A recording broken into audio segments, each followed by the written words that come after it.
ایک انہوں نے کہا کہ کیا یہ صحیح ہے کہ صدقے کا گوشت کسی کے سر پہ اس طرح وار کر گھما کر کووں کو کھلا دیا جائے، کیا حکم شرع ہوگا؟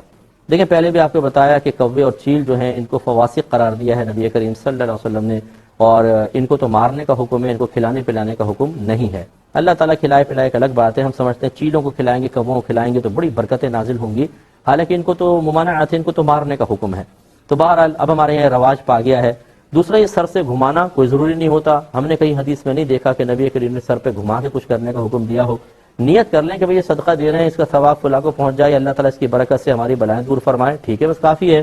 لیکن بہرحال اس کو میں ناجائز بھی نہیں کہہ رہا ہوں کہ جو چیز عادت لوگوں میں رائج ہو گئی ہو اس کو روکا بھی نہ جائے، کیونکہ شریعت نے منع بھی نہیں کیا۔ لیکن یہ یاد رکھیے گا کہ آپ اگر سر پہ گھمائیں نہیں اور ویسی صدقہ کر دیں یا کتے بلی کو ڈال دیں اور کوئی کہے کہ یار دیکھو تم نے سر پہ نہیں گھمایا نا اب اثر نہیں ہوگا، یہ جہالت ہے بالکل۔ گھمائیں،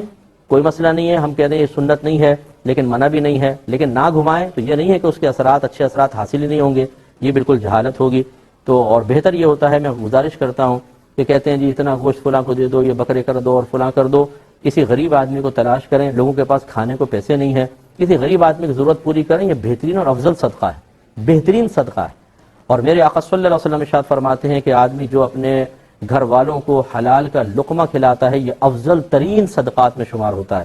تو ہم مطلب یہ کہ مختلف چیزوں پر بہرحال اللہ تعالیٰ رحم فرمائے، ہمارے معاشرے میں یہ باتیں اتنی رائج ہو گئی ہیں کہ اب قرآن و حدیث ہم پر اثر نہیں کرتا ہے، وہ باتیں جن کی کوئی اصل نہیں ہے، کوئی دلیل نہیں ہے، وہ اتنی جلدی ہم پر اثر انداز ہوتی ہیں اور ہم ان رسم و رواج کو ایسا اپنے گھروں میں مضبوطی کے ساتھ رائج کر دیتے ہیں کہ اس کے مقابلے میں اگر کوئی قرآن و حدیث بھی سنائے تو معاذ اللہ تعلیم قرآن و حدیث اتنی سی لگے گی اور یہ باتیں اتنی بڑی لگیں گی۔